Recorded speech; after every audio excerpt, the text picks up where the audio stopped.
पेश करते हैं आहट, वास्तविक घटनाओं से प्रेरित भूत की कहानियां। ये कहानी आज से 50 साल पुरानी है, लेकिन इसका खौफ आज भी कोलकाता नेशनल लाइब्रेरी के इर्द गिर्द बना हुआ है। और शायद तभी देर शाम के बाद वहां एक अजीब सा सन्नाटा छाया रहता है। ईस्वी 1971 की ये बात है जब आनंदिता और उसका पूरा परिवार कोलकाता के एलिपोर इलाके में आ बसा था। उस दौरान आनंदिता अपने कॉलेज के सेकंड ईयर की पढ़ाई कर रही थी। हालांकि उस जमाने में लड़कियों के पढ़ने के लिए कोई खास माहौल नहीं था, मगर आनंदिता को पढ़ाई के आगे कुछ और सोचता ही नहीं था। तभी वो अपने कॉलेज की क्लासेस के बाद सीधे लाइब्रेरी जाती थी। यहाँ तक कि छुट्टी वाले दिन भी उसका ज्यादातर समय किताबों के बीच लाइब्रेरी में ही निकलता था। और ये कोई आम लाइब्रेरी नहीं थी। मैं बात कर रहा हूँ कोलकाता नेशनल लाइब्रेरी की, जिसकी स्थापना तो ब्रिटिश राज के दौरान हुई थी, मगर वर्तमान में भारत की सबसे बड़ी लाइब्रेरीज में से एक है। लेकिन आज हम चर्चा कर रहे हैं इस लाइब्रेरी से जुड़े 1971 की वो डरावनी कहानी की, जिसकी कल्पना आनंदिता ने खुद भी अपने सपनों में भी नहीं की होगी। दरअसल आनंदिता का घर इस लाइब्रेरी से कुछ ही मिनट की दूरी पर था, इसलिए वो अक्सर यहाँ देर शाम तक लाइब्रेरी में पढ़ाई करती रहती थी। मगर एक शाम अपने कॉलेज के असाइनमेंट को बनाने में वो इतना व्यस्त हो गई कि उसे वक्त का कोई होश ही नहीं रहा। रात के 8 बजने वाले थे। यहाँ तक कि वहां के लाइब्रेरियन की ड्यूटी भी खत्म होने वाली थी। जाते जाते लाइब्रेरियन ने खुद उसे कहा, बेटा बहुत रात हो गई है, अब तुम्हें घर जाना चाहिए। आनंदिता लाइब्रेरियन की बात सुनकर तेजी से अपना असाइनमेंट पूरा करने में लग गई। लेकिन इसी बीच अचानक उसको किसी के जूतों की आहट सुनाई पड़ी। जबकि लाइब्रेरियन के जाने के बाद उसने किसी को भी अंदर आते हुए नहीं देखा, यानी कि उसके अलावा कोई भी नहीं था पूरी लाइब्रेरी में। फिर ये जूतों की आवाज कहां से आ रही थी? पहले तो आनंदिता काफी डर गई, लेकिन फिर बहुत हिम्मत जुटाकर उन जूतों की आवाज का पीछा करने लगी। जैसे ही वो बुक शेल्फ के पास गई तो उसे वहां जूतों के निशान दिखने लगे, जैसे किसी के चलते हुए जूतों के निशान, मगर वो अचानक जादुई तरह से अपने आप गायब होते जा रहे थे। आनंदिता हड़बड़ा के इधर उधर देखने लगी कि तभी उसने एकदम अचानक से कुछ ऐसा देखा कि उसकी चीख निकल गई। उसने दीवारों पर किसी की परछाई देखी, जबकि चारों तरफ पूरी लाइब्रेरी में कहीं भी कोई भी नहीं था। लेकिन आनंदिता को वो परछाई लगातार नजर आ रही थी, वो भी अलग अलग दिशाओं में से। एक तरफ जूतों की आवाज और दूसरी तरफ दीवारों पर एक अदृश्य व्यक्ति के साए को देखकर उसकी रूह कांप उठी थी और वो डर के मारे लाइब्रेरी में जोर जोर से चिल्लाने लगी कि तभी पीछे से किसी की धीमे से आवाज आई, कीप साइलेंस, जैसे कोई उसे ही चुप कराने की कोशिश कर रहा हो। आनंदिता को अब इतना तो एहसास हो गया था कि इस लाइब्रेरी में वाकई किसी भयानक साए की मौजूदगी है, जो उसे परेशान करने की कोशिश कर रही है। इस सब से वो इतना ज्यादा डर गई थी कि वो दबे पांव टेबल पर रखी अपनी किताबों और नोट्स को लेकर लाइब्रेरी से भाग निकलने की कोशिश में थी, मगर उसकी एक किताब गायब थी वहां से। तभी उसका ध्यान टेबल के दूसरे छोर पर गया। उसने देखा कि वहां कुर्सी पर कोई बैठा हुआ था, और वो भी कोई औरत। ऐसा लग रहा था जैसे वो अंग्रेज के जमाने की हो। वैसे ही कपड़े पहने हुए थे उसने, और सिर पर बड़ी सी हैट पहन रखी थी। लेकिन उसने अपना चेहरा किताब से ढका हुआ था, या वो शायद सच में किताब पढ़ रही थी, और इत्तेफाक से वो आनंदिता की किताब थी। ऐसे अचानक उस औरत को वहां देखकर घबराहट से आनंदिता की धड़कनें तेज हो गई थी। उसको कुछ समझ में नहीं आ रहा था कि आखिर उसकी किताब उस औरत तक कैसे पहुंची। पर फिर वो साहस करके अपनी किताब लेने उस औरत के पास गई और उससे कहा, मैडम, मैंने आपको पहली बार देखा है इस लाइब्रेरी में, और गलती से आपने मेरी किताब ले ली है। कुछ सेकंड तक तो वो औरत हिली भी नहीं, जैसे उसे आनंदिता की आवाज सुनाई ही न पड़ी हो। लेकिन फिर उसने जब किताब हटाते हुए अपना चेहरा दिखाया तो उसकी शक्ल वाकई अंग्रेजों की तरह थी, मगर बेहद डरावनी। एक अजीब सी सफेदी और धुंधलापन था उसके चेहरे पर। आनंदिता अपनी किताब लेने के लिए हाथ बढ़ाती है कि इसी बीच उसकी नजर उस कुर्सी पर गई जिस पे वो औरत बैठी हुई थी। वो कुर्सी असल में जमीन से 1 फुट ऊपर थी, पूरी तरह हवा में। आनंदिता ने तो पहले अपनी पलकें झपकाई कि वो कोई सपना तो नहीं देख रही थी, पर यह सब आंखों देखी सच्चाई थी, एक बहुत ही खौफ भरा सच। ये दृश्य देखकर वो बुरी तरह सहम सी गई, पर साथ ही उसे बहुत आश्चर्य भी हो रहा था, क्योंकि वो औरत एक टक से आनंदिता को घूरे जा रही थी, लेकिन न उसकी बातों का कोई जवाब दे रही थी और न ही उसकी किताब लौटा रही थी। ऐसे में आनंदिता को बस एक ही रास्ता नजर आ रहा था, बिना कुछ कहे वहां से भाग निकलने का। वो जैसे ही मुड़कर लाइब्रेरी से जाने लगी, उस औरत ने आनंदिता को रुकने को कहा और उसकी किताब लौटाते हुए उस अंग्रेज औरत ने कुछ ऐसा बताया कि आनंदिता के पैरों तले से जमीन खिसक गई। उसने अंग्रेजी भाषा में अपना परिचय देते हुए बताया कि वो ईस्वी 1835 में यहाँ के पूर्व गवर्नर जनरल लॉर्ड मेटकाल्फ की पत्नी है, लेडी मेटकाल्फ, और पिछले 1.5 सालों से वो रोज इस लाइब्रेरी में पढ़ने आती है। मगर सबके चले जाने के बाद आनंदिता को अपनी आंखों पर विश्वास नहीं हो रहा था कि वो वाकई लेडी मेटकाल्फ उसके सामने खड़ी थी, मगर कोई जीती जागती नहीं, मगर लेडी मेटकाल्फ की आत्मा थी वो। जी हाँ, उस रात आनंदिता का सामना एक प्रेतात्मा से हुआ था।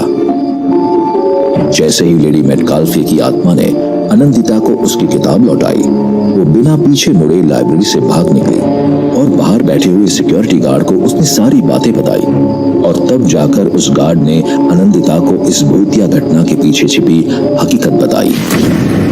ऐसा कहा जाता है कि लेडी मेटकाल्फ यानी ब्रिटिश इंडिया के पूर्व गवर्नर जनरल लॉर्ड मेटकाल्फ की पत्नी को किताबों का अलग ही शौक था, और ये लाइब्रेरी उसकी पसंदीदा जगह थी। इसलिए उनकी मृत्यु के बाद भी उनकी आत्मा अक्सर इस लाइब्रेरी में भटकती है। ऐसा भी माना जाता है कि कई बार जब लाइब्रेरी में स्टूडेंट्स किताबों को इधर उधर रख देते थे और चले जाते थे, तो अगली सुबह सभी किताबें अपनी अपनी जगह पर पाई जाती थी, यानी लेडी मेटकाल्फ की आत्मा ही उन किताबों और जर्नल्स को सही क्रम में रखने आती थी। उस शाम के बाद आनंदिता के मन में ऐसा डर बैठ गया कि वो फिर कभी अकेली कोलकाता नेशनल लाइब्रेरी नहीं आई। और ये घटना सिर्फ आनंदिता के साथ नहीं, बल्कि कई और स्टूडेंट्स के साथ हुई, और लाइब्रेरी कर्मचारियों का मानना है कि वहां किसी प्रेत आत्मा का प्रकोप है। किसी ने अदृश्य व्यक्ति की परछाई देखी, तो किसी ने डरावनी आहटों को महसूस किया। अतीत की इन बातों पर कई लोगों को विश्वास नहीं होता, पर इसे पूरी तरह से झुठलाना गलत होगा, क्योंकि साल 2010 में लाइब्रेरी की नई इमारत की मरम्मत के दौरान वहां एक बेहद चौंका देने वाला राज पता चला। दरअसल उस लाइब्रेरी के ग्राउंड फ्लोर पर एक गुप्त तहखाने की खोज की गई।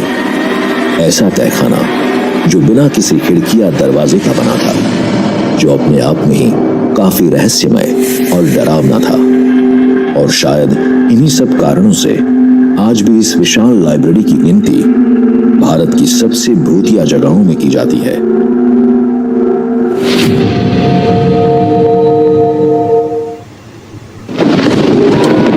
रात में कैब चलाने वाले ड्राइवर एक बात अच्छे से जानते हैं और घर जाने लगा। 1-1.5 किलोमीटर चला ही था कि मुझे सड़क किनारे एक लड़की खड़ी दिखाई दी। उस इलाके में आसपास कुछ बिल्डिंग्स बनी है। मैं तो अपना सीधा निकल रहा था, पर जब देखा उस लड़की ने हाथ दिखा के इशारा करके रुकने को कहा, तो मैंने भी सोचा रात में एक लड़की अकेली यहाँ खड़ी है, एक बार पूछ लेता हूँ। मुझे लगा यहीं कहीं ऑफिस होगा इसका। वो लड़की सड़क किनारे से चलते हुए थोड़ा इस तरफ आ गई गाड़ी के सामने। मुझे लगा पूछेगी कहाँ जा रहे हो, मुझे भी छोड़ दो, लेकिन ऐसा कुछ नहीं हुआ। वो चुपचाप आई, पीछे का दरवाज़ा खोला और बैठ गई। आमतौर पर ऐसे कोई सवारी करती नहीं है। वो कुछ परेशान सी लग रही थी। मैंने पूछा, मैडम आपको कहाँ जाना है? उसने अपने फ़ोन में लोकेशन दिखाई आप मुझे यहाँ छोड़ देना। मुझे वो लोकेशन पता थी। यहाँ से मुश्किल से 8-10 मिनट का रास्ता होगा और इसी रास्ते में मेरा घर भी पड़ता है। हमने किराए की कोई बात नहीं करी। जब गाड़ी चल रही थी मैं उसे रियर व्यू मिरर में देख रहा था। वो अपने फ़ोन में लगी हुई थी। उसने एक बार भी बाहर या सामने मेरी तरफ नहीं देखा। कुछ ही देर में जब लोकेशन तक पहुँचे उसने चुपचाप मेरे हाथों में 500 का नोट दिया। मैंने कहा मेरे पास खुले पैसे नहीं हैं। वो लड़की चुपचाप मुझे देखती रही। मैंने कहा ऑनलाइन पेमेंट कर दीजिए। वो बोली आप रखो, मैं ऑनलाइन पेमेंट नहीं करती। वो गाड़ी से उतरी और कहती आप एक काम करना, कल मुझे लेने आ जाना, तब दे देना। इतना कहकर वो चली गई। मैं थोड़ी देर गाड़ी रोके वहीं खड़ा रहा। रास्ता सुनसान था, आसपास कोई भी नज़र नहीं आता। मेरे दिमाग में ये बात बैठ चुकी थी। रात भर उसी के बारे में सोचता रहा। सुबह जब उठा तो बहुत थका हुआ सा महसूस होता है। रात में नींद भी ठीक से नहीं आई। दिन भर जब काम पे था तब भी ऐसा लगता जैसे शरीर साथ नहीं दे रहा। एक सवारी को छोड़ के मैंने गाड़ी एक सेफ सी जगह खड़ी की और सो गया। जब आंख खुली तो 3 घंटे बीत चुके थे। उस दिन काम बहुत हल्का था। ज़्यादातर समय सोता रहा। इस वजह से काम करते करते रात के 11 बजने को थे और तभी मुझे वो लड़की याद आई। मैं फिर से उसी जगह पहुंचा जहां कल रात वो लड़की खड़ी थी। वो लड़की वहां मुझसे पहले से थी। मैंने गाड़ी उसके पास जाके रोकी। वो पिछली रात की ही तरह चलती हुई आई, गाड़ी का दरवाज़ा खोला और बैठ गई। मैं कुछ कहता, उसने फ़ोन की स्क्रीन दिखाई। आप मुझे यहाँ छोड़ देना। मैं कहता ये तो वही कल वाली जगह है। उसने मेरी बात का जवाब नहीं दिया, अपने फ़ोन को घूरने लगी। आज भी हमारी किराए को लेकर पिछली रात की तरह कोई बात नहीं हुई थी। जब मैं गाड़ी चला रहा था मैंने उसे कितनी बार सामने मिरर में देखा। वो कहीं नहीं देख रही, बस कल की तरह फ़ोन में लगी हुई थी। थोड़ी देर में हम लोकेशन तक पहुँचे। वो लड़की गाड़ी से उतरी। उसने फिर से मुझे 500 का नोट दे दिया। मैंने कहा मैं आपको ऑनलाइन पेमेंट कर देता हूँ, मेरे पास खुले पैसे नहीं है, कल का भी अमाउंट पेंडिंग है अभी तो। वो बोली मैं ऑनलाइन नहीं चलाती, एक काम करना कल फिर से मुझे लेने आ जाना।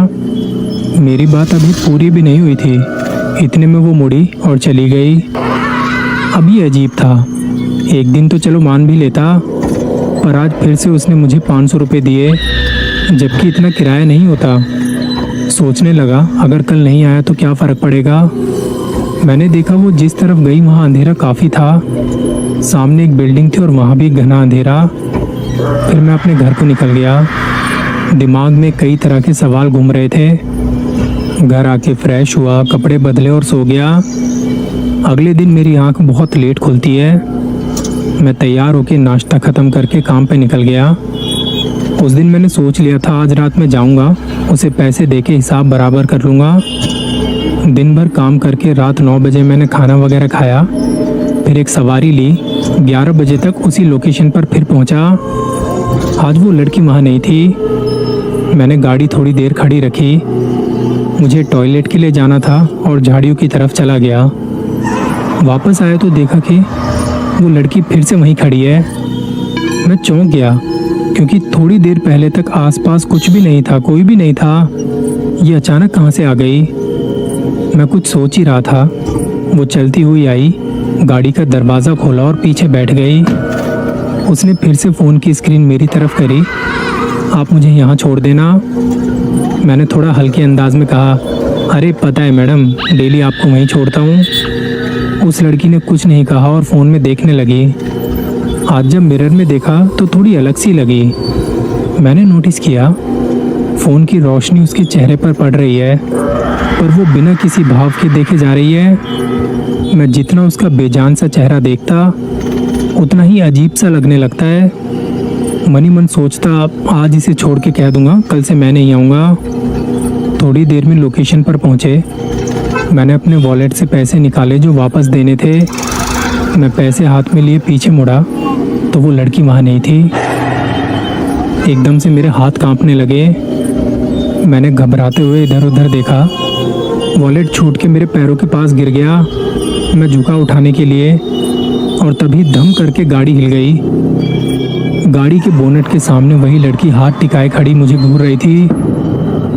उसे देखते ही मेरी सांसें रुक सी गई। मैंने तभी गाड़ी स्टार्ट करने की कोशिश की, पर कई बार सेल्फ देने के बाद भी गाड़ी स्टार्ट नहीं होती। वो लड़की चुपचाप खड़ी लगातार मुझे घूरे जा रही है। मैं गाड़ी वहीं छोड़ के पीछे भागा, एक बार भी पीछे मुड़ के नहीं देखा। मुझे ये था कि घर पास में ही है, गाड़ी सुबह आके देख लूँगा।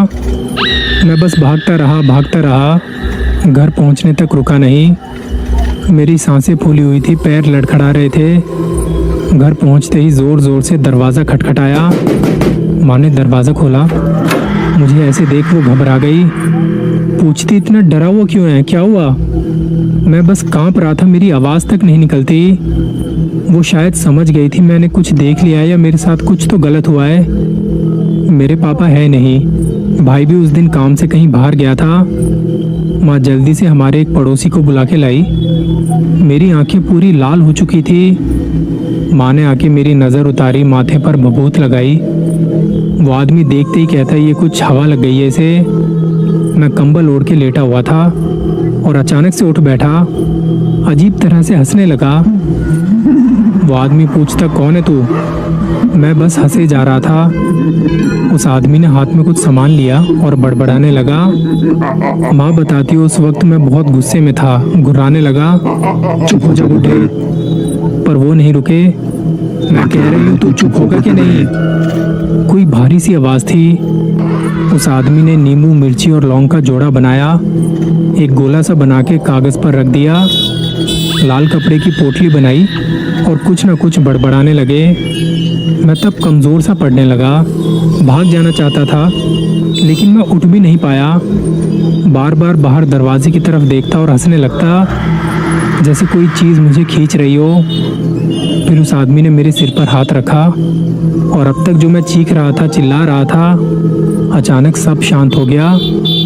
जो सामान उन्होंने रखा था उस पर मेरे हाथ लगवाए और मैं बेजान सा होके गिर पड़ा। उस वक्त मुझे याद नहीं मेरे साथ क्या क्या हुआ।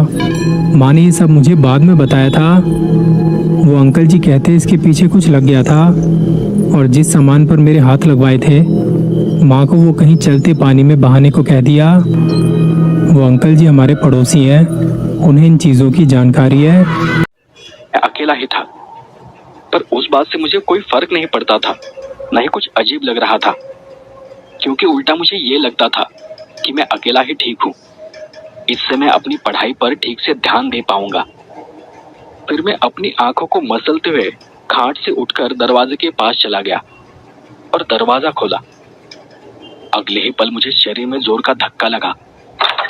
मैंने जितने आराम से वो दरवाजा खोला था, उसकी दुगनी तेजी से मैंने दरवाजा बंद कर लिया, क्योंकि इतनी रात को मेरे दरवाजे के सामने वही लड़की खड़ी थी, वही लड़की जो मुझे बार बार दिखाई दे रही थी। मुझे बहुत पसीना आया था। मैं डरा हुआ था और काफी देर तक मैं उसी दरवाजे के पास खड़ा रहा। मैं उसकी आहट सुनने की कोशिश कर रहा था, लेकिन फिर कोई आवाज नहीं हुई। सब कुछ पहले जैसे शांत था। अब इन सब चीजों के बारे में सोचना जरूरी था, क्योंकि वहां सब कुछ अजीब था और बार बार होने लगा था।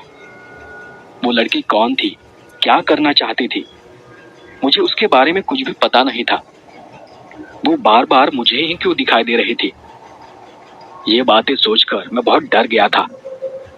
वो रात मैंने जैसे तैसे बिताई। अगले दिन सुबह मैं कॉलेज नहीं गया और हॉस्टल के नीचे ही जाकर बैठ गया। कुछ देर बाद मुझे सीनू अपने कमरे से नीचे आता हुआ दिखाई दिया। ये वही लड़का था जो कुछ दिन पहले मुझे रास्ते में मिला था। मैंने उसे हाथ दिखाया, उसने मुझे पहचान लिया और मुझे देखकर वो मेरे पास चला आया।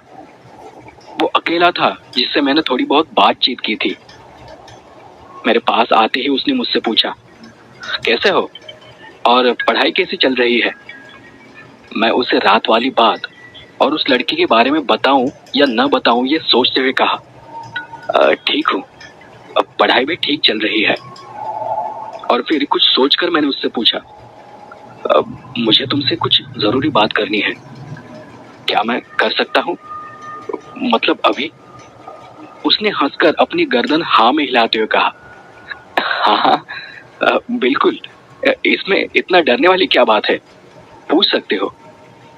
ये सच था कि मैं उस वक्त भी डरा हुआ था, तो मैं उसे थोड़ा साइड में लेकर गया और फिर यहाँ वहाँ देखते हुए कहा, उस दिन जब मैं रास्ते में खड़ा था और तुम मेरे पीछे से आ रहे थे, क्या सच में तुम्हें वहां कोई लड़की दिखाई नहीं दी थी?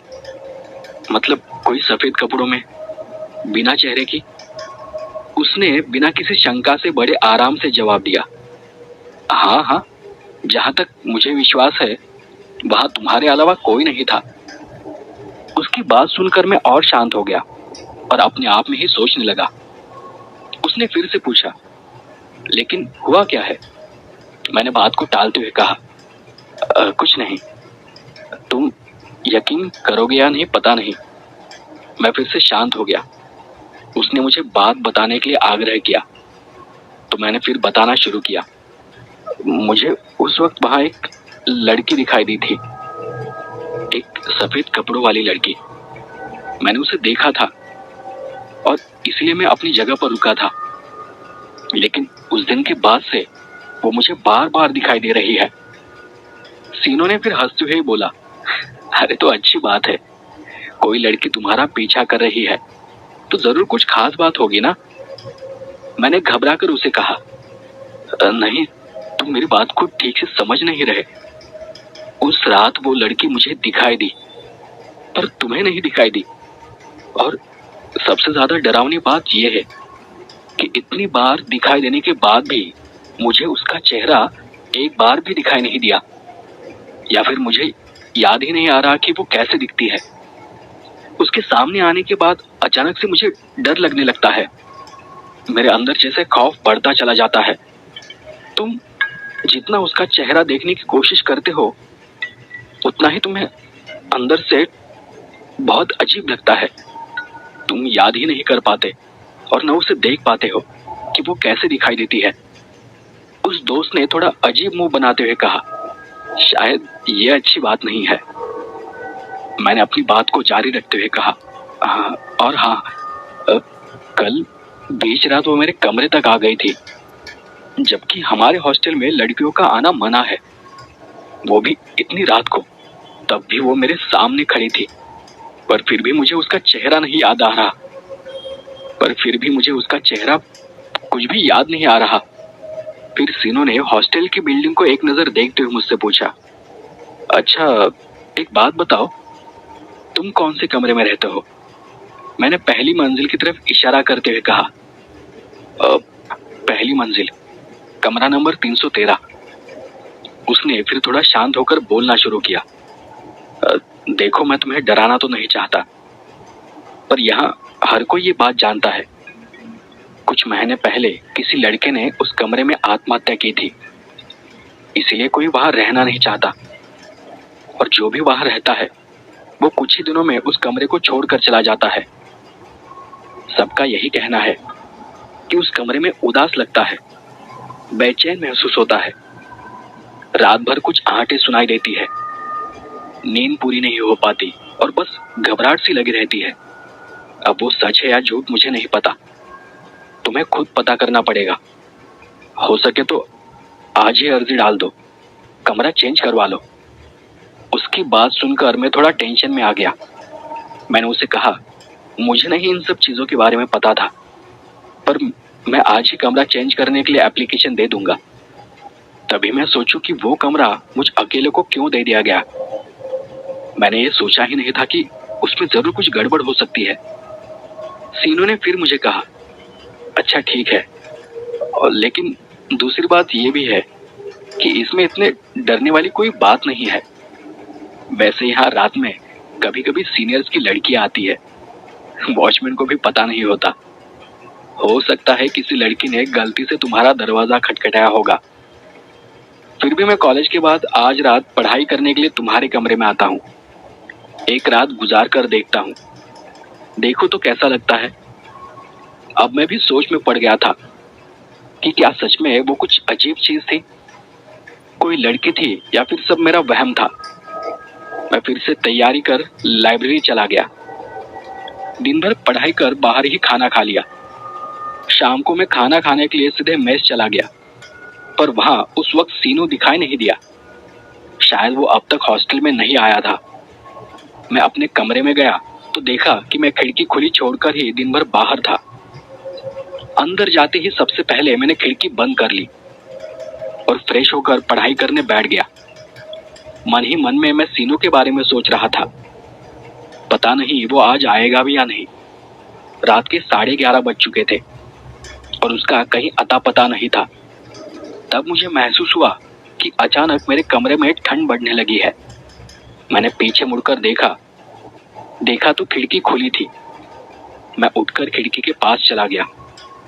मेरा ध्यान अपने आप ही उस पुराने बिल्डिंग की तरफ चला गया। वो लड़की वहीं पर खड़ी थी।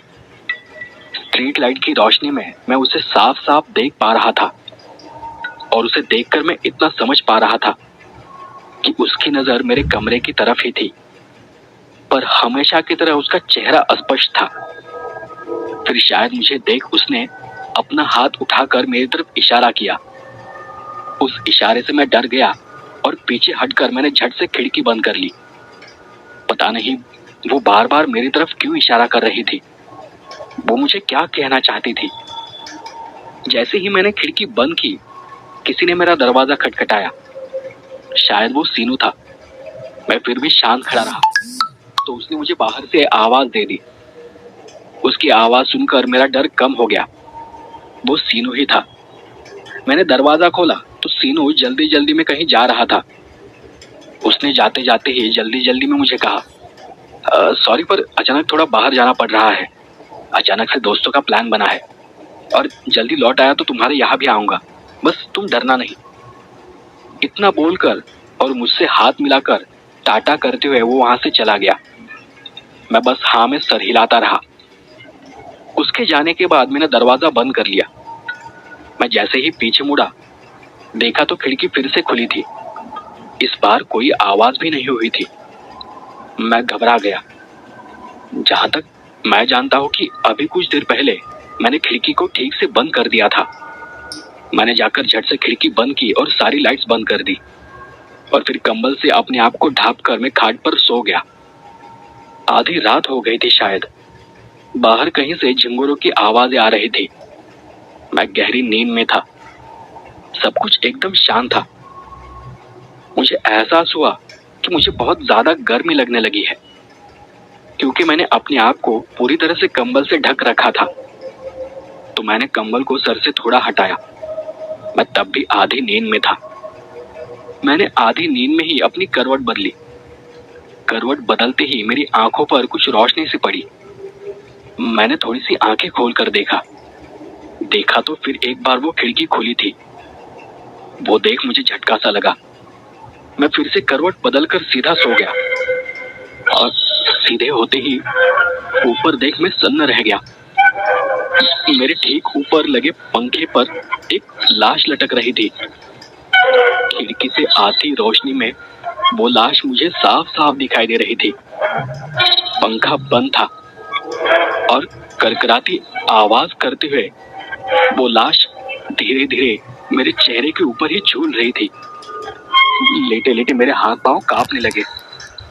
पूरा शरीर पसीने से तरबतर हो गया। मैं अपने आप को उठा नहीं पा रहा था। मैंने किसी तरह अपना एक हाथ टेबल की तरफ बढ़ाया। मैं टेबल लाइट चालू करने की कोशिश कर रहा था। मैंने किसी तरह लाइट चालू की और हड़बड़ाकर बिस्तर से उठकर एक कोने में चला गया।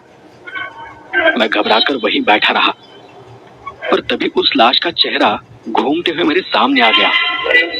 उसकी बड़ी बड़ी आंखें बाहर निकल आई थी और ऐसा लग रहा था जैसे वो मुझे ही घूर रहा है।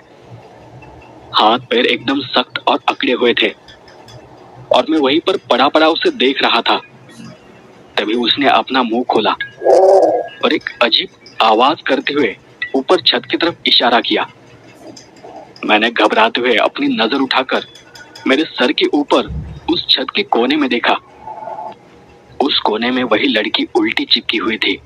वो किसी छिपकली की तरह लटक रही थी। उसका सच में कोई चेहरा नहीं था। चेहरे की जगह पर बस चमड़ी थी। न आंख थी न नाक और न मुंह। उसने छिपकली सी आवाज करते हुए एक बार मेरी तरफ इशारा किया, उस लड़के की लटकती हुई लाश की तरफ, जैसे वो मुझे कहना चाह रही हो कि तुम्हारा भी यही हाल होगा। मैं काफी घबरा गया। सोचने के लिए वक्त नहीं था। मुझे मेरे सामने अपनी मौत दिखाई दे रही थी। आगे क्या होने वाला था मुझे पता नहीं, पर मैं उसी हालत में तेजी से कमरे के बाहर दौड़ पड़ा। मैं करीब करीब छलांग लगाकर बाहर निकला था। मैं इतना डरा हुआ था कि मैं समझ ही नहीं पाया। मैंने सीधे ऊपर बालकनी से नीचे छलांग लगा दी और ऊपर से सीधे हॉस्टल के बीचों बीच फर्श पर नीचे गिर पड़ा। उसी पल 3-4 लड़के दौड़ते हुए मेरी तरफ आ गए। मैं उस वक्त होश में था और उन्हें देख पा रहा था। उनमें से एक सीनू भी था। वो सभी लड़के मुझे अधमरी हालत में उठाकर अस्पताल लेकर चले गए। सीनू शायद समझ गया था कि मेरे साथ वहां क्या हुआ होगा। मेरे पैर और पीठ पर बुरी तरह से मार लगी थी। 1-2 जगह की हड्डियां भी टूट चुकी थी, पर फिर भी मैं होश में था, दर्द से कराह रहा था। मैंने सीनू से कहा कि अगर मैं वहां से नहीं भागता तो शायद मैं भी तुम्हें कमरे के बीचों बीच लटकता हुआ दिखाई देता। ठीक होने के बाद मैंने वो हॉस्टल हमेशा के लिए छोड़ दिया, लेकिन हॉस्टल छोड़ने के बाद भी मैंने बाहर से कुछ कुछ जानकारी निकालने की कोशिश की। उस बिल्डिंग के बारे में मुझे थोड़ा बहुत ही पता चला, लेकिन उस लड़की के बारे में किसी को कुछ भी पता नहीं था। बस इतना पता था कि वो पुरानी बिल्डिंग पहले लड़कियों का हॉस्टल हुआ करती थी। वहां कई साल पहले एक लड़की ने आत्महत्या की थी और उसके कुछ महीनों बाद 2-3 और लड़कियों ने एक के बाद एक अपनी जान दे दी। उस कारण से बाकी लड़कियां एक एक कर उस हॉस्टल को छोड़कर चली गई। धीरे धीरे वो हॉस्टल खाली होता गया और फिर बंद पड़ गया। ठीक वैसा ही कुछ हादसा हाल ही में लड़कों के हॉस्टल में हुआ था, लेकिन उन 2 घटनाओं के बीच कई सालों का अंतर था, इसलिए उनमें मुझे कोई कनेक्शन नजर नहीं आ रहा था। बस मैं इतना समझ गया था कि उस कमरे में जिस लड़के ने आत्महत्या की थी वो शायद इसी परछाई, इसी लड़की के कारण की होगी। फिर मेरी पढ़ाई पूरी हो गई और अब मुझे जॉब लगकर कुछ साल हो गए हैं। जॉब लगने के कुछ सालों बाद मैंने उस बिल्डिंग के बारे में फिर से कुछ पता करने की कोशिश की, लेकिन पता चला कि अब वहां कई सारी बिल्डिंग बन चुकी है। क्योंकि जब वो खड़ा हुआ तो उसके हाथ में एक मांस का लोथड़ा था, जो कि पास की उस लाश से तोड़कर निकाला हुआ था। वो देखकर गुड्डू बहुत बुरी तरह से कांपने लगा। मैं भी अपने आप को संभाल नहीं पा रहा था। तभी एक सांस में ही मैंने कहा, गुड्डू भाग। हम दोनों किसी तरह लड़खड़ाते हुए वहां से भागने लगे, पर एक एक कदम उठाते हुए ऐसा लग रहा था जैसे हमारे पैरों से जान ही चली गई हो। कि तभी उस खौफनाक चीज ने गुड्डू का एक पैर पकड़ लिया और उसे घसीटते हुए पीछे ले जाने लगा। मुझे तो समझ ही नहीं आया कि मैं क्या करूं। ऐसे वक्त में दिमाग काम करना ही बंद कर देता है। मैं गुड्डू को बचाने के लिए उसके पीछे भागा और उसका हाथ पकड़कर उसे खींचने लगा, पर वो जो भी था, दिखता एकदम पतला था, लेकिन गजब की ताकत रखता था। मैंने अपनी पूरी जान लगाकर गुड्डू को पीछे खींचा। तभी मेरे मुंह से दरूद शरीफ निकलने लगी और तब उसने गुड्डू को छोड़ दिया। लेकिन मैंने देखा कि गुड्डू का पैर उसके मुंह में था। गुड्डू का पैर घुटने से टूटकर अलग हो गया था। हमारी चीखने की आवाज सुनकर ऊपर से एक मेल नर्स भागकर नीचे आया, तो उस खौफनाक भयानक जीव ने एक झटके में उस मेल नर्स को पकड़ लिया और उसके मुंह में दोनों हाथ डालकर उसे बीच से फाड़ दिया। किसी किताब की तरह उसका मुंह खुल गया और सर के 2 टुकड़े हो गए थे। अब एक तरफ गुड्डू बेहोश पड़ा हुआ था, तो दूसरी तरफ वो मेल नर्स मरा पड़ा था और अब वो खौफनाक ताकत जीभ को अपने मुंह में चबाता हुआ मेरी तरफ बढ़ने लगा। डर के मारे अब तो मेरे दोनों पैर चलने बंद हो गए थे। जुबान हलक में जा फंसी थी। मैं जरा सा भी हिल नहीं पा रहा था। बस गुड्डू का सर अपनी गोद में लिए अपनी मौत को अपनी तरफ आते देख रहा था। और तभी फजर की अजान हुई, क्योंकि 4 बज गए थे। अजान को सुन उस अजीब जीव ने एक लंबी चीख मारी। उस वक्त मैंने उसका मुंह देखा। उसका मुंह किसी मगरमच्छ की तरह पूरा खुल गया था, मतलब इस कान से उस कान तक। उसके मुंह में एक लंबी जीभ थी जो खून से लाल दिखाई दे रही थी। एक पल में ही वो उछला और दीवार पर किसी छिपकली की तरह चलकर वहां से वापस उसी अंधेरे कोने की तरफ चला गया। पर तब तक मेरी हालत खराब हो चुकी थी और फिर मैं भी धीरे धीरे बेहोशी के आलम में चला गया। अगली सुबह जब मुझे होश आया तो मैं उसी अस्पताल में था। गुड्डू साइड में एक दूसरे बेड पर लेटा हुआ था। उसका पैर कटने की वजह से उसका बहुत सारा खून बह गया था। जब पुलिस पूछताछ करने वहां आई तो मैंने उन्हें रात में जो जो हुआ था वो सब बताया, लेकिन पुलिस ने ये रिपोर्ट बना दी कि वो किसी जंगली जानवर का हमला था और उसी के आधार पर केस को बंद कर दिया गया। गुड्डू कुछ 2 दिन बाद होश में आया। मैंने भी उस हादसे के बाद वो नौकरी छोड़ दी। कुछ दिनों बाद मेरी वसीम भाई से मुलाकात हुई तो उन्होंने बताया कि वो जिन था। जिन 4 तरह के होते हैं और ये घौल था जो इंसान के मांस पर जिंदा रहते हैं। तो मैंने उनसे कहा, पर जहां तक मैं जानता हूँ कि घौल जिन मुर्दों का मांस नहीं खाते हैं।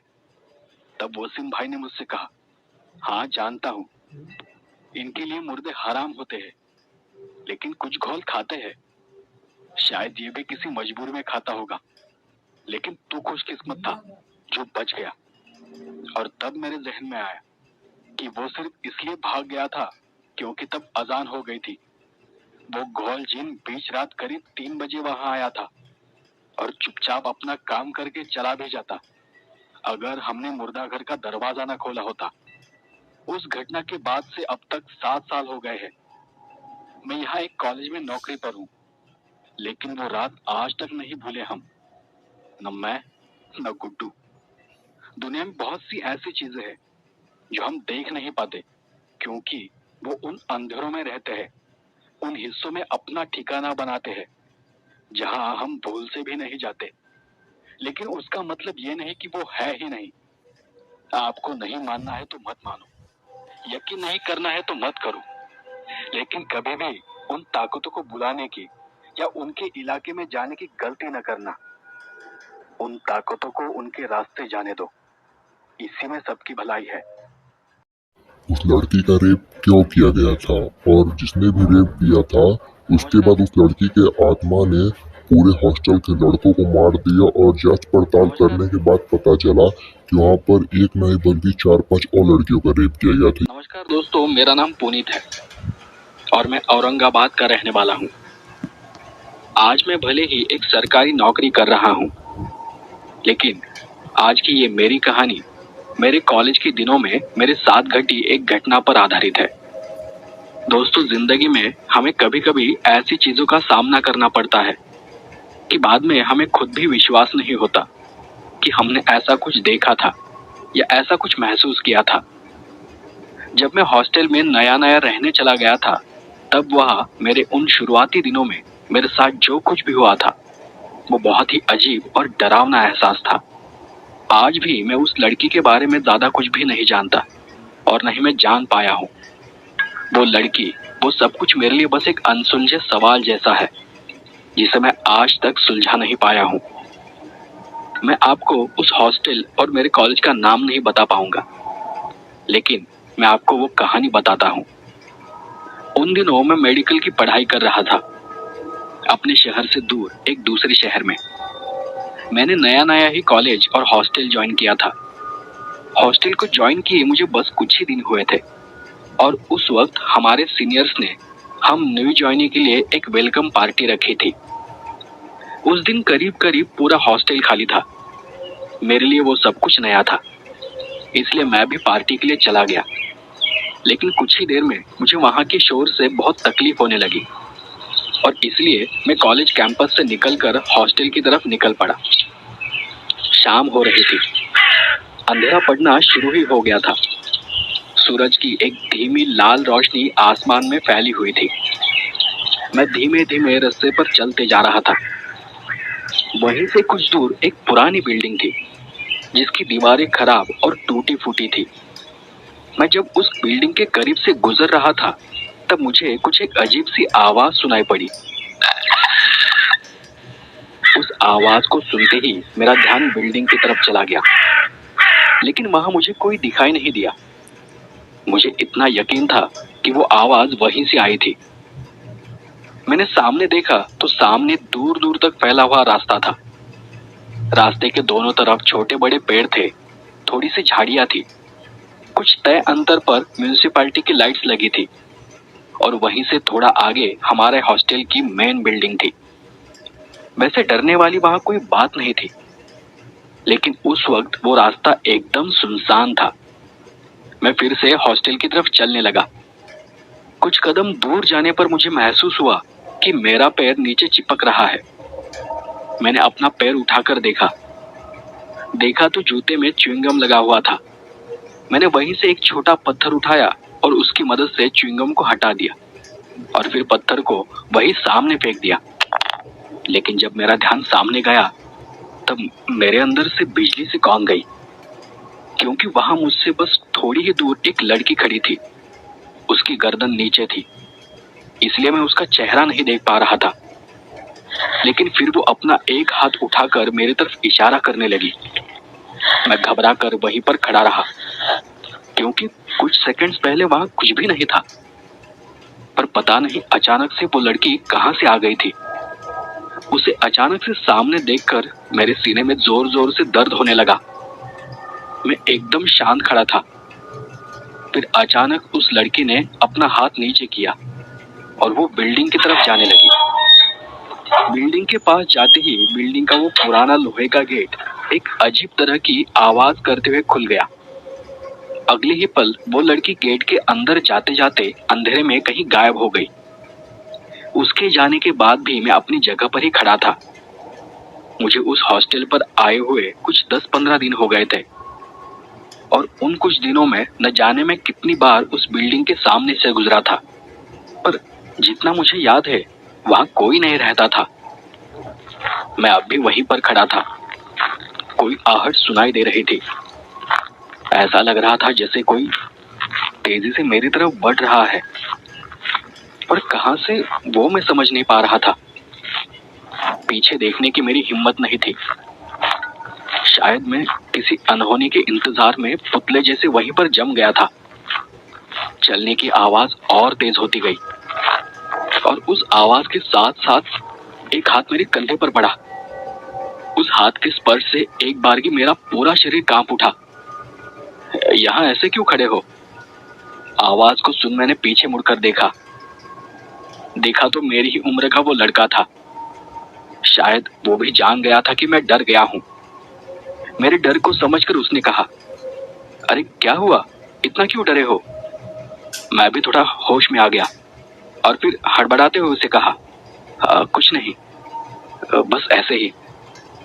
उसने मेरे चेहरे का पसीना देखकर कहा, काफी देर से देख रहा हूँ तुम यहीं के यहीं खड़े हो। मैं कब से तुम्हारे पीछे से आ रहा हूँ। मैंने थोड़ा सोचकर पूछा, क्या तुमने यहाँ किसी लड़की को देखा? उसने मेरे आसपास यहाँ वहां नजर घुमाते हुए कहा, नहीं तो। कहीं तुम मेरी रैगिंग करने की तो नहीं सोच रहे? मैंने फिर हंसकर उसे जवाब दिया, नहीं, मेरा वो मतलब नहीं था। उसने फिर आगे कहा, अगर तुम्हें कोई लड़की दिखाई भी दी हो तो उसे अवॉइड करो। ये कोई लड़कों का ग्रुप होगा जो तुम्हारी रैगिंग करने के चक्कर में होगा। उसकी बात मुझे काफी हद तक ठीक लगी। अरे हाँ, ये भी तो हो सकता है, क्योंकि वहां आए मुझे बस कुछ ही दिन हुए थे और वो सब कुछ इतना अचानक हुआ था जैसे वो सब कुछ प्लान हो। हम दोनों फिर आपस में बातें करते हुए हॉस्टल की ओर चलने लगे। उसने मुझे बताया कि वो भी मेरी तरह न्यू ज्वाइनी है। उसका नाम सीनू है और वो मेरे ही हॉस्टल में रहता है। उसे भी पार्टी का शोर ज्यादा पसंद नहीं आया और इसलिए वो भी मेरी तरह बोर होकर पार्टी छोड़कर चला आया था। हम यहाँ वहाँ की बातें करते हुए हॉस्टल तक आ गए और फिर एक दूसरे को अलविदा कर अपने अपने कमरे की ओर चले गए। उस दिन मेस में खाना नहीं बना था। खाने का सारा इंतजाम पार्टी हॉल में किया गया था। मेरे पास जो खाने का सामान था मैंने उस रात उसी से काम चला लिया। मैं खिड़की के पास गया तो देखा कि कि मेरे कमरे की खिड़की से उस पुरानी बिल्डिंग की काली आकृति नजर आ रही थी। इतने दिनों में मैंने कभी भी उस बात पर ध्यान नहीं दिया था, पर आज अचानक से मेरा ध्यान अपने आप ही उस बिल्डिंग की तरफ चला गया था। मैं खिड़की बंद कर बिस्तर पर लेट गया। मैं मन ही मन में सोच रहा था कि अगर सच में वो रैगिंग थी तो वहां फिर से बाहर कोई क्यों नहीं आया। वो लड़की अंधेरे में कहाँ गई होगी? क्या उसे अंदर अंधेरे में जाते हुए डर नहीं लगा? और ऐसे सोच विचार करते करते मेरी आंख लग गई। दूसरे दिन मैं फिर से अपनी पढ़ाई में लग गया और फिर पढ़ाई के चक्कर में मैं उस लड़की के बारे में भूल गया। उस घटना को 3-4 दिन गुजर गए। घटना की याद मेरे जहन में दब चुकी थी। और फिर एक दिन दोपहर की बात है, मैं कॉलेज से हॉस्टल वापस आ रहा था। मैं रास्ते पर उसी तरफ से चल रहा था जिस तरफ वो पुरानी बिल्डिंग थी। मैंने देखा कि बिल्डिंग के इर्द गिर्द रास्ते को लगकर जो तारों का कंपाउंड था, उनकी तारों पर कोई सफेद कपड़ा हवा की वजह से फड़फड़ा रहा था। वो कपड़ा इतनी तेजी से फड़फड़ा रहा था कि उसने मेरा ध्यान अपनी तरफ आकर्षित कर लिया। मैं उस कपड़े को देख वहीं पर खड़ा हो गया। पर मैं जहां खड़ा था, मेरे ठीक सामने उस बिल्डिंग की किसी कमरे की खिड़की थी। मैं उस कपड़े को तारों से छुड़ाने में लग गया, पर मैंने देखा कि मेरे सामने वाली उस टूटी खिड़की में कोई छत से लटकते हुए झूल रहा था। मैं वो देखता ही रह गया। न जाने वो आगे क्या करने वाला है। फिर अगले ही पल वो आकार किसी बोझ की तरह नीचे गिर पड़ा। तब मैं उसे देख नहीं पाया, पर फिर भी मेरी नजर उसी पर गड़ी हुई थी। फिर मुझे महसूस हुआ कि कोई उस खिड़की में आकर खड़ा हो गया है, जो मुझे घूर रहा है।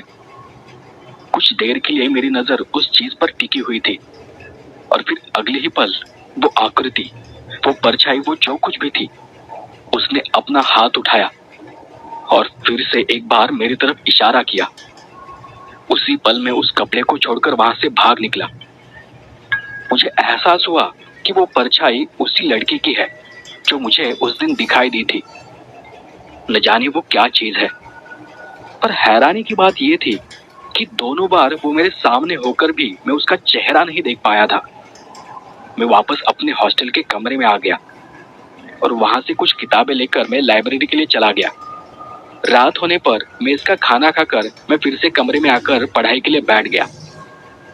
पढ़ाई करते करते कितनी रात हो गई थी मुझे पता नहीं था। मेरा पूरा ध्यान पढ़ाई में था। उस दिन थोड़ी बहुत ठंड थी, इसलिए मैंने खिड़की को बंद कर रखा था। पढ़ाई करते करते बैठे बैठे कब मेरी आंख लग गई मुझे पता ही नहीं चला।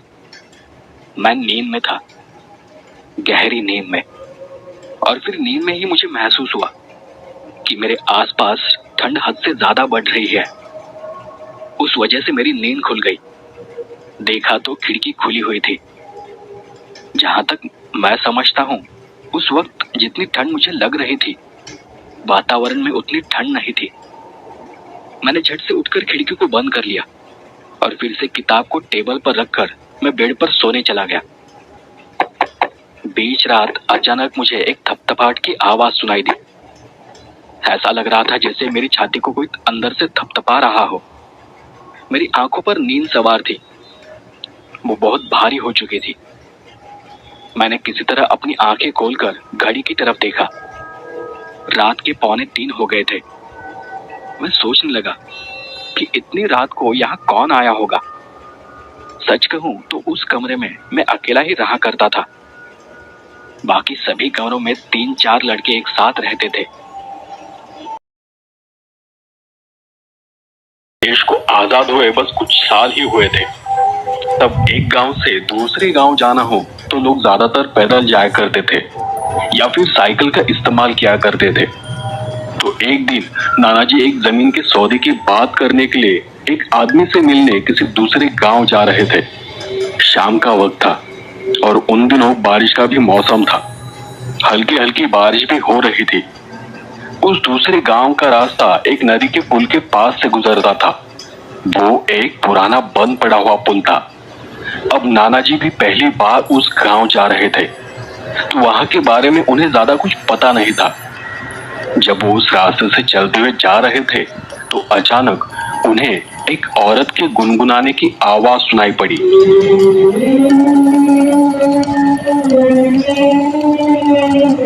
उस आवाज को सुनकर नाना जी ने बस उस रास्ते से नीचे की ओर देखा जहां से वो आवाज आ रही थी। वहां एक औरत अपने पैर नदी के पानी में छोड़कर कोई धुन गुनगुना रही थी। उन्हें वो नजारा थोड़ा अजीब सा लगा। कोई औरत एकदम नई हरे रंग की साड़ी पहनकर ऐसी बारिश में ऐसे एकदम नदी के किनारे क्यों बैठेगी? नाना जी ने आसपास देखा तो आसपास कोई भी नहीं था। उन्हें लगा कि वो औरत वहां कपड़े धोने के लिए या फिर आसपास के किसी खेत में काम करने वाली होगी। लेकिन वो औरत जिस तरह से किनारे पर बैठी हुई थी वो कभी भी वहां से नीचे पानी में गिर सकती थी। तो नाना जी को लगा कि उसे आवाज देकर ये बताना चाहिए कि वो फिसलकर पानी में गिर सकती है।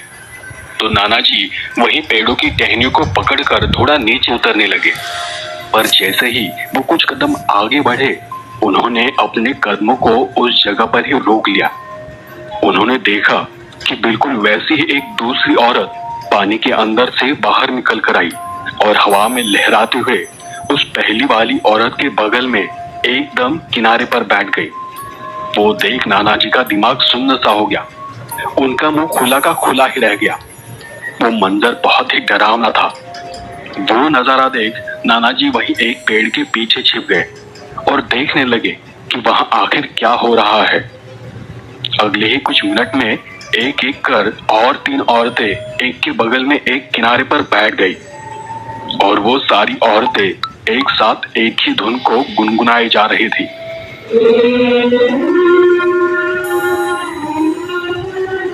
जब ये सब हो रहा था तब नाना जी ने सोचा कि अब यहाँ रुकना खतरे से खाली नहीं है। ये कोई भूत प्रेत की माया है, यहाँ से जाना ही बेहतर होगा। उन्होंने ये सोचा ही था कि तभी उन सभी औरतों ने एक साथ नाना जी की ओर देखा। वो देख नाना जी की हालत खराब हो गई। नाना जी वहां से छोटे पेड़ों की टहनियों को पकड़कर ऊपर रास्ते पर जाने के लिए मुड़े ही थे कि उन्होंने अपने कानों के पास एक आवाज सुनी, पानी हमारी दुनिया है, आओ हम तुम्हें हमारी दुनिया में ले चले। वो सुनकर नाना जी की हालत ही खराब हो गई। उन्होंने पीछे मुड़कर देखा तो वो सारी औरतें बिल्कुल उनके सामने खड़ी थी और उन्हें देख अपनी ओर आने का इशारा करते हुए अजीब तरह से हंस रही थी। आओ भैया, पानी हमारी दुनिया है। नाना जी फुर्ती से टहने को पकड़ते हुए ऊपर रास्ते की तरफ जाने लगे। तब भी उन्हें उनकी हंसने की आवाज आ रही थी। जब वो ऊपर रास्ते पर पहुंचे तो उन्होंने मुड़कर नदी की ओर देखा तो वो सारी औरतें एक एक कर नदी के पानी में कूद गई। नाना जी तेजी से चलते हुए उस दूसरे गांव पहुंचे। वहां जाने पर उन्होंने उस आदमी को वो बात बताई कि गांव के रास्ते में पुल के पास उनका सामना किसी भूत या चुड़ैलों से हुआ था।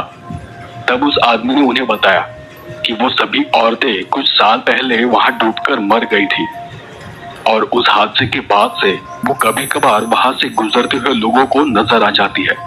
बस आज इतना ही। कल नए हॉरर मूवी के साथ सब्सक्राइब कर लो। जब ठंड इतनी ज्यादा हो, ऐसी ठिठुरती ठंड से भरी रातों में ज्यादातर लोग अपने अपने घरों में बैठना पसंद करते हैं और हम जैसे लोगों को ड्यूटी करनी पड़ती है। मेरे साथ हुई उस घटना के बारे में बताने से पहले आपको मैं अपने बारे में कुछ बताना चाहता हूँ। मेरा नाम है सैयद और मैं लखनऊ का रहने वाला हूँ।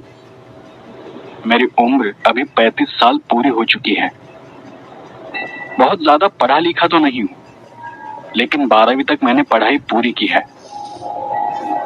आज मैं आपको एक कहानी सुनाने जा रहा हूँ, या यूं कहें कि ये मेरी आप बीती है। यूं तो हाल फिलहाल में मैं एक सिक्योरिटी गार्ड की नौकरी करता हूँ। रात भरी हुई ठंड, गर्मी, बारिश में भी उल्लू की तरह जागकर रखवाली करनी पड़ती है ताकि आप जैसे लोग चैन से अपने घर में सो सके, आराम कर सके। लेकिन ये मेरा पहला काम नहीं है।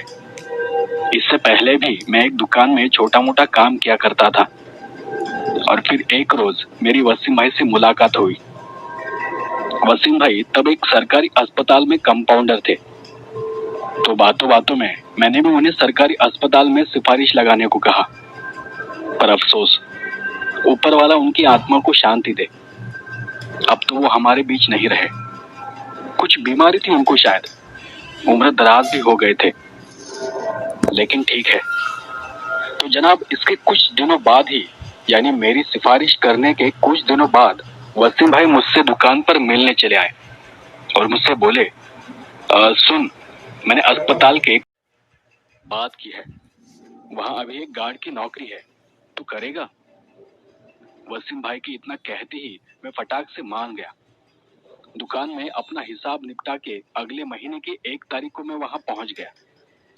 वहां 2 गार्ड पहले से काम किया करते थे, अल्लाह माफ करे, लेकिन उनमें से एक बड़ा ही गरीब आदमी था, तो दूसरा बड़ा ही बदतमीज था, बात बात पर गालियां देता था। पर फिर भी मैंने वहां काम करना चालू कर दिया। नया था तो मेरी ज्यादातर नाइट ड्यूटी ही लगती थी, बस बैठे रहो। कभी कोई आता जाता भी था तो बस रास्ता वगैरह पूछ लेने के लिए, और कोई बड़ा काम न होता था। सब एकदम अच्छा चल रहा था। ये दास्तान शुरू हुई मेरे वहां काम करने के 2 साल बाद। हमारे वहां मतलब अस्पताल में एक मुर्दाघर था। नॉर्मली वहां किसी की भी नाइट ड्यूटी कभी लगाई नहीं जाती थी और ना ही कोई वहां आता जाता था। लेकिन तब पता चला कि वहां से कुछ लाशों की चोरी हो गई थी। कुछ दिनों के अंतराल के बाद 2-3 बार ऐसा हुआ था। तो फिर अस्पताल के बड़े डॉक्टर साहब ने कहा कि वहां भी गार्ड की ड्यूटी लगा दो। अब मैं उस वक्त कुछ 24 से 25 साल का था, तो मुझे ऐसे जगह पर ड्यूटी नहीं करनी थी। तो मैंने डॉक्टर साहब से जाकर कहा, मालिक किसी और को वहां पर रख दीजिए ना। तो मालिक ने कहा, अरे कर दो भाई, तुमको परमानेंट कर देंगे। तो परमानेंट होने के चक्कर में मैंने साहब को हाँ कर दिया। लेकिन ड्यूटी के लिए मैं अकेला नहीं था, मेरे साथ दूसरा एक और लड़का था। गुड्डू नाम था उसका। बड़ा खुशमिजाज था। बैठे बैठे पता नहीं कहां से उसके दिमाग में चुटकुले आ जाते थे। और फिर ऐसे ही वहां मुर्दाघर के पास ड्यूटी देते देते 4 दिन गुजर गए। मुझे आज भी वो दिन ठीक से याद है। जुम्मे रात थी वो। हम दोनों मतलब गुड्डू और मैं बैठकर आपस में बातें कर रहे थे कि तभी वसीम भाई एक लाश को लेकर वहां आ गए। और वहां आते ही मुझे वहां देखकर उन्होंने कहा, अरे सैयद, यहाँ ड्यूटी लगाई है क्या तुम्हारी? मैंने अपना सर हाँ में हिलाते हुए उन्हें जवाब दिया, हाँ हाँ भाई, साहब बोले कि परमानेंट करवा देंगे, तो प्लीज आप भी थोड़ा देख लीजिएगा। हाँ। वसीम भाई स्ट्रेचर के साथ आगे आते हुए बोले, अरे हाँ हाँ जरूर देख लूंगा, अच्छी बनती है हमारी उनसे। तो मैंने उन्हें उस बात के लिए शुक्रिया कहा और उनसे पूछा, भाई वैसे आज रात रुक रहे हो क्या आप? तो वसीम भाई ने कहा, अरे ना ना, बस ये एक केस आया था, किसी ने इसके मुंह में बंदूक रखकर इसे उड़ा दिया है। बड़ी गंदी हालत है इसकी। रिश्तेदारों का भी अभी तक कुछ पता नहीं है, तो फिलहाल तो लावारिस लाश है। देखते हैं कोई आता है भी या नहीं। भाई की वो बात सुनकर मैंने कहा, खुदा ऐसी मौत किसी को ना दे। वसीम भाई लाश को डेड बॉडी फ्रीजर बॉक्स में रखने के लिए मुर्दा घर के अंदर जाने लगे और तब उन्होंने मुझसे कहा, आज चल मैं निकलता हूँ, तो सुबह जाने से पहले मुझसे मिलकर जाना। हाँ ठीक है, और मैं जल्द ही डॉक्टर साहब से बात भी कर लूंगा। तो जवाब में मैंने कहा, ठीक है भाई, चलिए खुदा हाफिज। जब वसीम भाई ने दरवाजा खोला तो अंदर से क्या बदबू आ रही थी, मेरी तो जान ही हलक को आ गई थी। मैंने अपने मुंह पर रुमाल रखते हुए कहा, वसीम भाई ये क्या बदबू है, लाशें सड़ रही है क्या यहाँ? वसीम भाई पीछे मेरी तरफ देखते हुए बोले, अरे नहीं नहीं, ये केमिकल की बदबू है, और वैसे भी जो लाशें थोड़ी बुरी हालत में होती है वो थोड़ी बहुत तो बदबू मारती ही है। गुड्डू का तो वहां जैसे दम ही घुटने लगा था, तो वो बोला, भाईजान जल्दी से दरवाजा बंद करो, वरना मेरा यही इंतकाल हो जाना है। वो वसीम भाई जिस लाश को लेकर आए थे उसके अलावा वहां 2 और लाशें थी। भाई ने उस लाश को फ्रीजर बॉक्स में रखा और फिर वसीम भाई वहां से चले गए। अब फिर से हम दोनों वहां थे, यानी गुड्डू और मैं। तो गुड्डू ने मुझसे पूछा, भाईजान क्या ये सच है कि यहाँ से लाशें चोरी हुई है? मैंने कहा, हाँ सुना तो मैंने भी है, लेकिन यहाँ से लाश लेकर कौन क्या करेगा?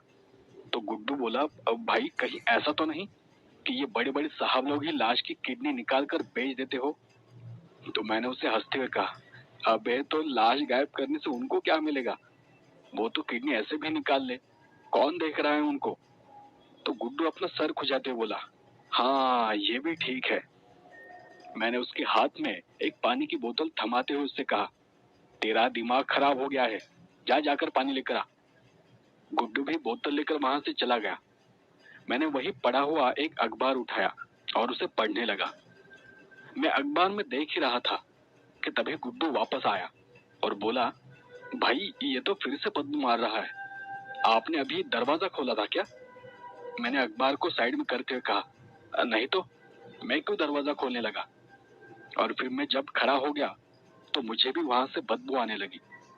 मैंने गुड्डू से कहा, अबे लगता है बदबू अभी तक गई नहीं, शायद यहाँ अगरबत्ती लेकर बैठना पड़ेगा।